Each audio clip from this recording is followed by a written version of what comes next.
we have Asfiya Siddiqui to speak against the motion.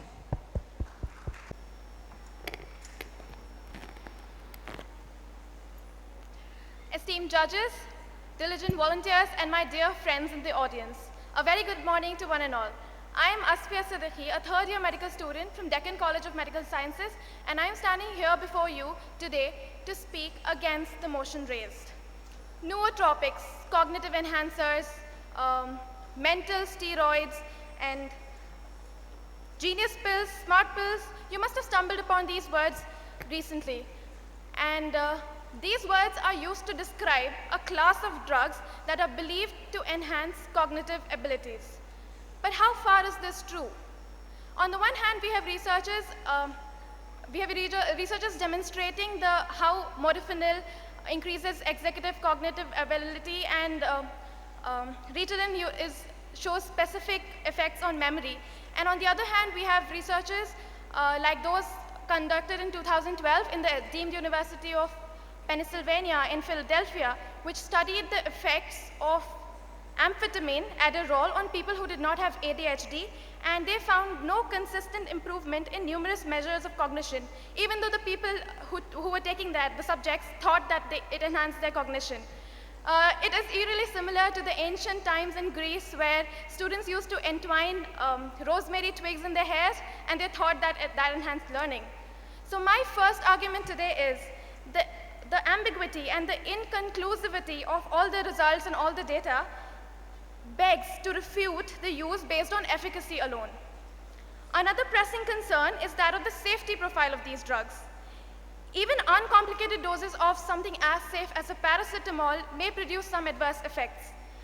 Of course, patients do go for therapies like chemotherapy, radiotherapy, which are harmful in themselves because they have benefits that outweigh their harmful effects. So the disease curing factor of a drug is very important in this matter. And can you tell me what the disease curing factor of cognitive enhancers could be? Right, they're given to healthy people and are not curing any disease. So as such, tolerance for risks is severely low. Moreover, according to researchers published in the Journal of American Medical Association, PET scans illustrated 400 milligrams of modafinil led to observable effects in parts of the brain involved in substance abuse and dependence. Unregulated use of these drugs will only worsen the situation, and in my opinion, any potential risk to healthy individuals should not be tolerated. Now, burden to dope is another crucial concern. The implicit desire to maintain the status quo and the explicit demand to fulfill and to exceed the pre-existing benchmarks that will enforce coercion. To better illustrate this, I want you to imagine a pragmatic scenario in where a pilot takes donepezil before operating his or her flight. Would the demand of passengers to mandate the use of donepezil by every pilot before every flight be justified? Or is the unsolicited use of donepezil by other pilots to remain competitive and to perform as well as their peers justified? Will non-prescribed access to modafinil not create enough peer pressure on budding surgeons to take them before every surgery? A study in the USA has shown increased use of these nootropic drugs in students who previously had lower grade point averages.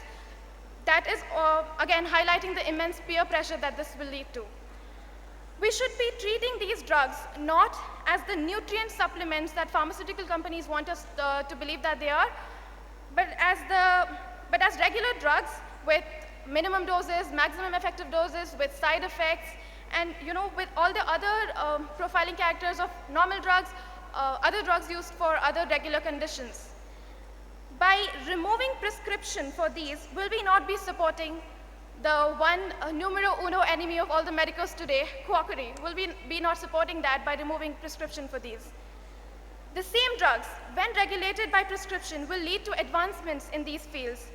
We will be able to understand them better.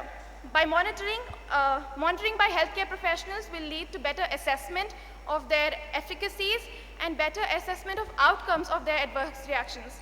This will create a better legal market and this will create a better legal market and involve researchers and in the future, and in the future, this may lead to drugs that are formulated specially for cognitive enhancement and not just picked up from, like for example, most of these drugs are used for other conditions. So in conclusion, in my humble opinion, it is fallacious, it is erroneous, it is utterly wrong to stand in the way of medical advancements, but at the same time, unwarranted, unregulated access to detrimental drugs that we do not fully understand will only put us in harm's way. Thank you.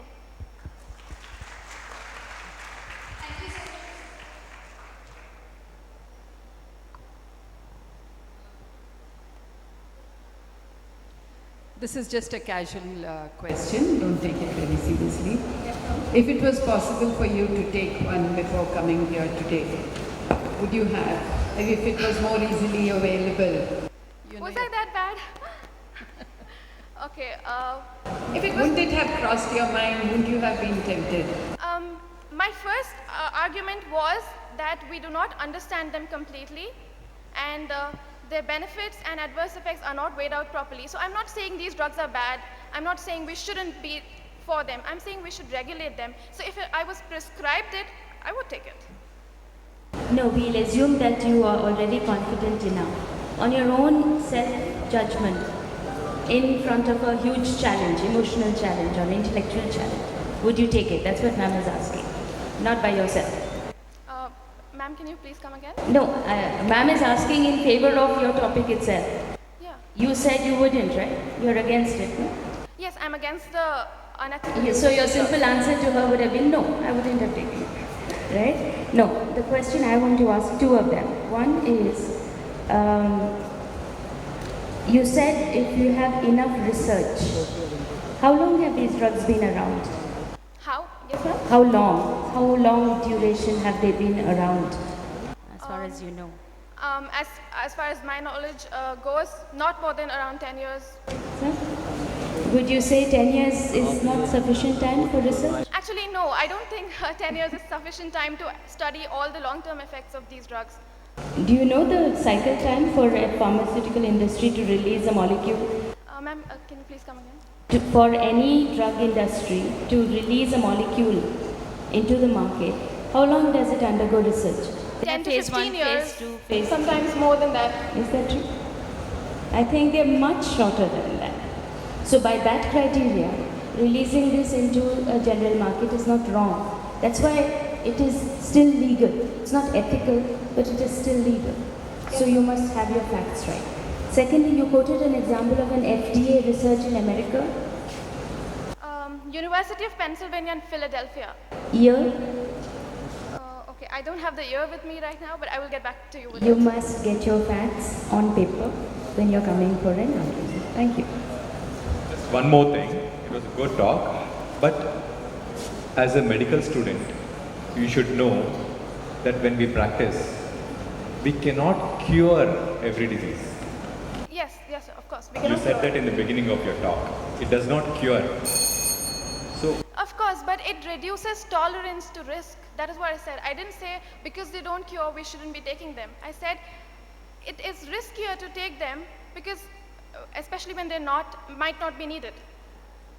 depending on the safety profile, even if there is a small risk of a problem, if it is going to benefit a person, even if there is no cure, there are drugs which are used ethically. That is clear. Ethically, exactly.